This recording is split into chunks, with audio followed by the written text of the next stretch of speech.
Welcome to Arman Oman Vlogging. Licence देख रहे हो गाइस आप, लाइसेंस है लाइसेंस। और ये है गाड़ी हमारे पीछे, ये हमारे पीछे है हमारा गाड़ी, ठीक है। और इसका इम्पोर्टेंट क्या है मैं आपसे बात करने वाला हूँ इस वीडियो में, तो चलिए दिखाता हूँ। गाड़ी स्टार्ट कर। चप्पल छूट गया। हम फर्स्ट स्टार्ट हम फर्स्ट।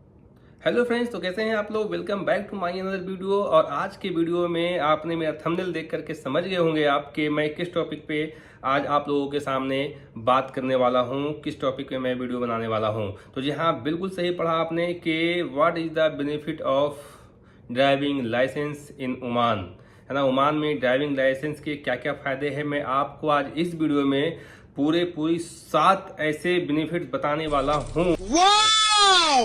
ब्यूटीफुल! जो कि अगर आप मेरा पूरा वीडियो देख लेते हैं तो कहीं ना कहीं आपको यहाँ पे ड्राइविंग लाइसेंस लेने में बहुत ज़्यादा हेल्प करेगा। तो आइए चलिए शुरू करते हैं इस वीडियो को। उससे पहले कि अगर मेरे चैनल पे आप नए हैं, पहली बार देख रहे हैं, तो प्लीज़ मेरे चैनल को आप सब्सक्राइब, लाइक, शेयर एंड कर देना दोस्तों के साथ, ताकि उन तक भी ये सारा इन्फॉर्मेशन पहुँचता रहे, है ना।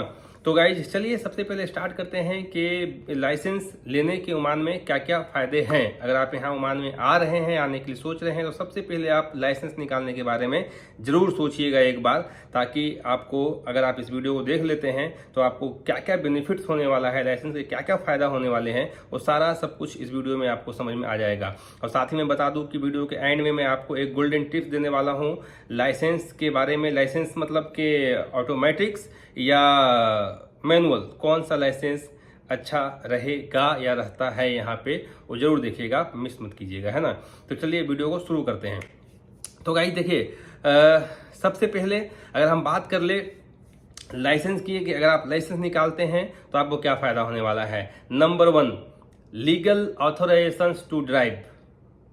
ये है हमारा पॉइंट नंबर 1। टोटल मैं 7 आपको पॉइंट बताने वाला हूँ, जिसमें कि पॉइंट नंबर 1 है लीगल ऑथोराइजेशन टू ड्राइव, है ना, कि अगर आप लाइसेंस लेते हैं तो आपको क्या होता है। तो गाइज होगा ये, अब अगर लाइसेंस ले लेते हैं, ड्राइविंग पास कर जाते हैं, तो आप पब्लिकली लीगली आप परमिट हो जाते हैं, एलिजिबल हो जाते हैं कि आप कहीं भी किसी भी टाइम आप ड्राइविंग ऑन रोड कहीं भी कर सकते हैं। इसमें कोई भी आपको प्रॉब्लम होने वाला नहीं है।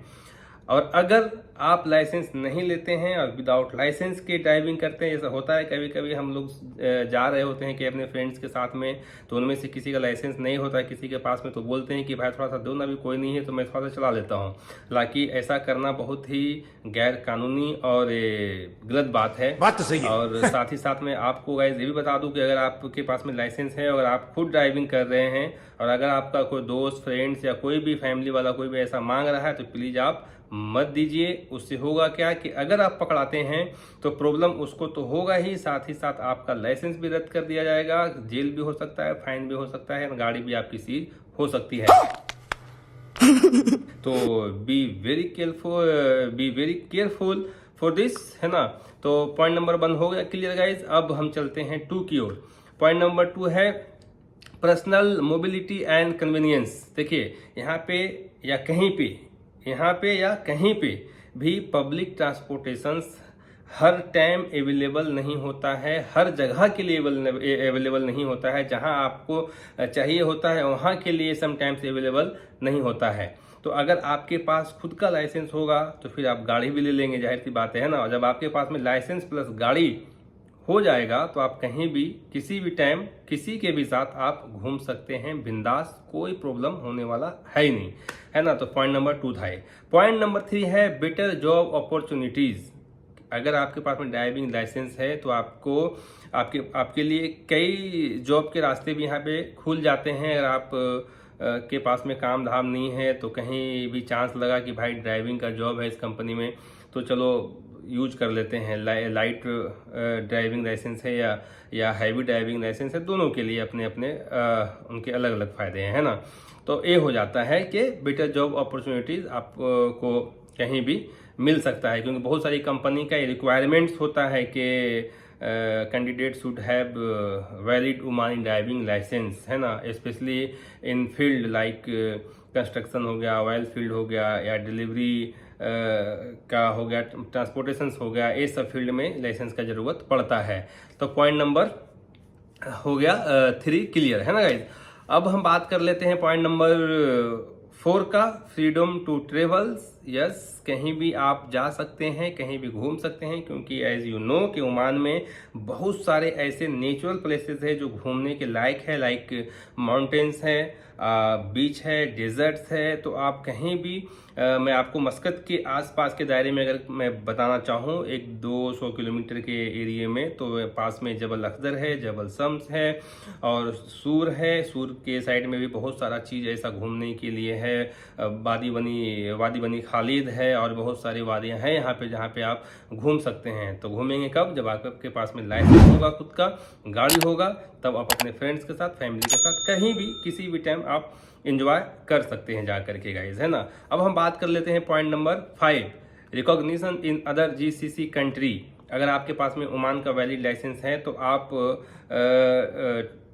दूसरे कंट्री में like Saudi, UAE, Kuwait, Bahrain, Qatar घूमने के लिए बिजनेस ट्रिप पे आप जा सकते हैं। आप यहाँ से गाड़ी हायर करके आप कहीं भी जीसीसी कंट्रीज में आप जा सकते हैं, यहाँ के लाइसेंस पे नो इशू एट ऑल।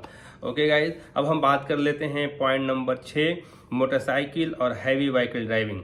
अगर आपके पास में मोटरसाइकिल का लाइसेंस है, हैवी व्हीकल्स का लाइसेंस है, तो आपको कहीं डिलीवरी बॉयज़ में, कहीं ट्रांसपोर्टेशन वगैरह में बहुत ज़्यादा चांसेस रहेंगे कि आप वहाँ आपको जॉब लगने का, काम लगने का, काम मिलने का, वहाँ पे आपको हाई चांसेस रहेंगे, है ना। अब हम बात कर लेते हैं पॉइंट नंबर 7 लास्ट में के आईडी एंड डॉक्यूमेंटेशन यूजेस। अगर आपके पास में ओमान का वैलिड लाइसेंस है तो एज ए आईडी भी यहाँ पे यूज हो सकता है। लाइक आप कहीं भी होटल्स वगैरह में चेक इन वगैरह आप इजली आपको हो सकता है, नो प्रॉब्लम, है ना। उसके लिए भी आप चेक इन वगैरह में भी आप इसका इस्तेमाल कर सकते हैं। और इसके बाद गाइस वीडियो में कंटिन्यू रहेगा, आप बिल्कुल भी स्किप मत कीजिएगा, वरना हो सकता है कुछ इंपॉर्टेंट चीज़ आप मिस कर दें, है ना। तो गाइस अब हम बात कर लेते हैं इसके बाद में कि requirements to apply for driving licence in Oman. को क्या क्या रिक्वायरमेंट्स होने वाली है, क्या क्या चीज़ें यहाँ पे लगने वाली है आपको जब आप अप्लाई करते हैं ड्राइविंग लाइसेंस के लिए, तो वो सारी चीज़ें मैं इसमें अब डिस्कस करने वाला हूँ, ठीक है। तो देखिए, सबसे पहले एज रिक्वायरमेंट्स होने वाली है कि मिनिमम एज कम से कम 18 साल होना चाहिए, तब आप जाकर के एलिजिबल होते हैं ड्राइविंग लाइसेंस के लिए। लेकिन सब लाइसेंस के लिए नहीं, मैं बता रहा हूँ। मोटरसाइकिल का लाइसेंस अगर आप ले रहे हैं तो वहाँ पे यस, ये 18 ईयर्स, अगर आपके पास में 18 ईयर्स आपका हो गया है तो you can apply for motorcycle के लिए, है ना, मोटरसाइकिल लाइसेंस के लिए। एंड लाइट व्हीकल्स के लिए भी 18 साल इनफ है। 18 साल अगर है तो आप you can apply for the light vehicles. But heavy vehicles के लिए मिनिमम यहाँ पे 21 ईयर्स चाहिए होता है। 21 साल के बाद ही आप जो है हैवी व्हीकल्स के लिए आप अप्लाई कर सकते हैं। ओके जी। Residency must be an Omani national और valid residency card for expert के लिए जो है आपका वैलिड आईडी कार्ड जो होता है यहाँ पे बताका लेबर कार्ड जिसको बोलते हैं, वो वैलिड होना चाहिए, तब आप अप्लाई करने के लिए एलिजिबल हो जाते हैं। तीसरा, medical fitness must pass a medical test, eyesight and general health. Medical जो है वो भी आपको पास होना जरूरी है, आई टेस्ट है वो, और जनरल फिटनेस चेक करते हैं, है ना। फिर बात कर लेते हैं अब हम लोग कि रिक्वायर्ड डॉक्यूमेंट्स कौन कौन सा डॉक्यूमेंट्स लगने वाला है आपको, है ना। तो सबसे पहले कॉपी ऑफ रेसिडेंस कार्ड, यानी कि आईडी कार्ड, जो भी आपका लेबर कार्ड बताका है उसका कॉपी लगेगा। और उसके बाद में पासपोर्ट साइज का फोटो लगेगा, 2 से 4 फोटो आप रख लीजिएगा पास में तो अच्छा रहेगा। उसके बाद में आई टेस्ट सर्टिफिकेट भी अभी इन लोगों को चाहिए होता है, तो आई टेस्ट का सर्टिफिकेट आपको कहीं भी अप्रूव क्लिनिक या और हॉस्पिटल से आप ले लीजिएगा। उसके बाद में फिर passport copy for expert, passport copy भी लगेगा आपको गाइज। उसके बाद में फिर application form provided by royal Oman police, ROP की तरफ से एक एप्लीकेशन फॉर्म मिलता है, वो भी आपको सबमिट करना होगा, है ना। और अब आगे step to get a driving licence, जो स्टेप है आपको ड्राइविंग लाइसेंस लेने का, वो भी मैं बता दे रहा हूँ कि सबसे पहले आपको क्या करना है। तो ओपन फाइल एक ओपन करना पड़ेगा, आरओपी का जो यहाँ पे ट्रैफिक डिपार्टमेंट का जो ऑफिस होता है वहाँ से जाकर के एक फाइल ओपन करवाना होगा। तो इसके लिए जो आपके जो एकदम नियरेस्ट आरओपी का जो ट्रैफिक डिपार्टमेंट का ऑफिस है वहाँ जा कर के आप ले सकते हैं। सबमिट करके अपना जो भी डॉक्यूमेंट्स वगैरह है वहाँ जाकर सबमिट कीजिएगा, फाइल ओपन करवाइएगा आप। उसके बाद में फिर मेडिकल टेस्ट होगा आपका। मेडिकल टेस्ट में मतलब कि विजन टेस्ट होता है, 6x6 चाहिए होता है, एकदम मैंडेटरी है वो विजन टेस्ट है ना, वो चाहिए होगा। और जनरल फिटनेस चाहिए रहता है जो हैवी व्हीकल्स के लिए लाइसेंस निकालना चाहते हैं उनके लिए, ठीक है गाइज। उसके बाद में फिर आप चूज कीजिएगा कि आपको सेल्फ मतलब टेस्ट देना है या किसी एकदम आप बिगनर हैं, एकदम नए हैं, तो फिर I would like to suggest you guys कि आप किसी अच्छे ट्रेनर को पकड़े, किसी अच्छे ड्राइविंग स्कूल को पकड़े, वहाँ से जा कर के आप दे सकते हैं तो आपके लिए ईजी रहेगा, है ना। उसके बाद में आपको फिर वहाँ पे जब फाइल ओपन करवाएंगे तो आपको फिर वहाँ पे बताना होगा कि आप कौन सा ड्राइविंग लाइसेंस निकालने वाले हैं, मैनुअल या ऑटोमेटिक। तो इसके बारे में मैं आपको इस वीडियो के लास्ट में मैं बताऊंगा, जैसा कि मैंने आपको पहले मेंशन किया हुआ है ना। मैं इस वीडियो के लास्ट में बताऊंगा कि कौन सा लाइसेंस आपके लिए अच्छा रहेगा।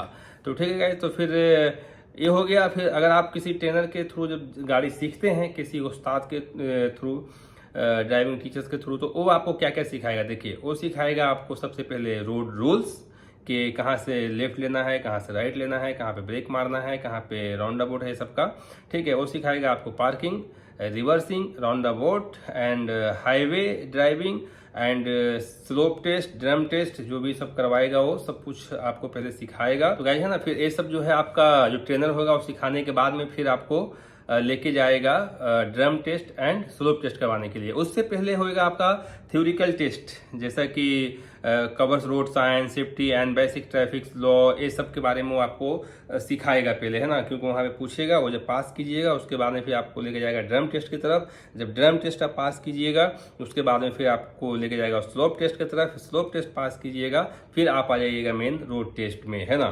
फिर मेन रोड टेस्ट जब आप पूरा पास कर जाइएगा अच्छे से, तो फिर आपको क्या होगा, फिर आपको मिलेगा लाइसेंस, ठीक है गाइज।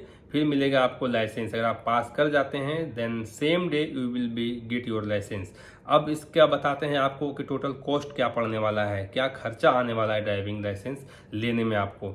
तो देखिए, अलग अलग इंस्टीट्यूट का, अलग अलग ड्राइविंग स्कूल्स का अलग अलग फीस होता है, ठीक है। तो आप इसमें जितना ज़्यादा बार्गेनिंग करेंगे, जितना ज़्यादा चीज़ों को पता करके 2, 4, 5, 6 जगह पे आप अच्छे से पता कर लेंगे, तो आपको फिर रेट उसके हिसाब से बहुत ज़्यादा फ़र्क पड़ेगा। कहीं पे 200 रियाल में आपका काम बन जाएगा, कहीं पे 150 रियाल में बन जाएगा, कहीं पे 250 लगेगा, तो कहीं पे 300 रियाल भी लग जाता है, ठीक है। तो फिर जब आप ये सारी चीज़ें अच्छे से देख दाख करके, अब जब मैं आपको ये भी बता देता हूँ, जब आप जब फाइल जो ओपन करवाने जाइएगा तो टाइम पे 6 रियाल या 7 रियाल वहाँ पे वो लोग लेते हैं, यहाँ पे आरओपी वाले, ठीक है ना, फाइल ओपन करने के लिए। फिर एवरी टेस्ट का 6 रियाल पड़ता है यहाँ पे। तो उसके हिसाब से आप लोग अच्छे से जांच पड़ताल करके 2, 4, 5, 6 जगह पता करके कहाँ पे कम ले रहा है वहाँ से जाकर के आप कर सकते हैं। और ये सारा इन्फॉर्मेशन था गाइज। और लास्ट में जो मैं आपको बताने वाला हूँ golden tip about manual licence और ऑटोमेटिक लाइसेंस के लिए, मतलब ऑटोमेटिक ड्राइविंग लाइसेंस और मैनुअल ड्राइविंग लाइसेंस। देखिए, मैं आपको सजेस्ट यही करना चाहूँगा कि अगर आप लाइसेंस निकाल रहे हैं तो आप यहाँ पे ऑटोमेटिक ड्राइविंग लाइसेंस निकालिएगा। क्यों? क्योंकि मैनुअल निकाल के फ़ायदा नहीं है। फ़ायदा है बट यहाँ पे देखिए ज़्यादातर खास करके गल्फ़ कंट्रीज़ में ना पूरी जो गाड़ी लगभग मेरे को लगता है कि 99% यू कैन से कि वो ऑटोमेटिक ही आ रहा है। लाइट व्हीकल्स जो 4 व्हील का गाड़ी है, 4 व्हीलर है वो, है ना। तो अगर आप मैनुअल निकाल भी लेते हैं तो चलाना तो आपको ऑटोमेटिक ही है गाइस। ये बड़ी अच्छी बात कही आप। तो इससे अच्छा ये रहेगा कि आप मैनुअल ना निकाल करके ऑटोमेटिक निकाल लेंगे तो जल्दी निकलेगा भी और कम खर्चे में आपका निकल जाएगा रेदर देन मैनुअल। क्योंकि मैनुअल में थोड़ा सा बैलेंस, गियर, ब्रेक का थोड़ा सा हो जाता है ना। तो ये रहा। लेकिन इसके एक चीज़ नेगेटिव साइड भी है, वो भी मैं बता देता हूँ आपको कि अगर आप ऑटोमेटिक ड्राइविंग लाइसेंस निकालते हैं then you can not drive manual vehicles, ठीक है। आप अगर हम ऑटोमेटिक ड्राइविंग लाइसेंस निकालते हैं तो फिर मैनुअल जो है वो गाड़ी आप चला नहीं सकते हैं। अगर चला रहे हैं, पकड़ाएंगे तो फिर आपको उस पर फाइन भी पड़ने वाला है। तो ये सारा चीज़ आप अपने कन्वीनियंस के हिसाब से देख लीजिएगा। एंड आई होप कि आपको ये वीडियो पसंद आया होगा गाइज। अगर पसंद आया तो प्लीज़ मेरे चैनल को आप सब्सक्राइब, लाइक एंड शेयर कर दें अपने दोस्तों के साथ, ताकि उन तक भी ये इन्फॉर्मेटिव वीडियो पहुंचता रहे। मिलता हूं मैं किसी फिर नेक्स्ट वीडियो में, तब तक के लिए अपना बहुत सारा ख्याल रखिएगा। Bye bye, see you.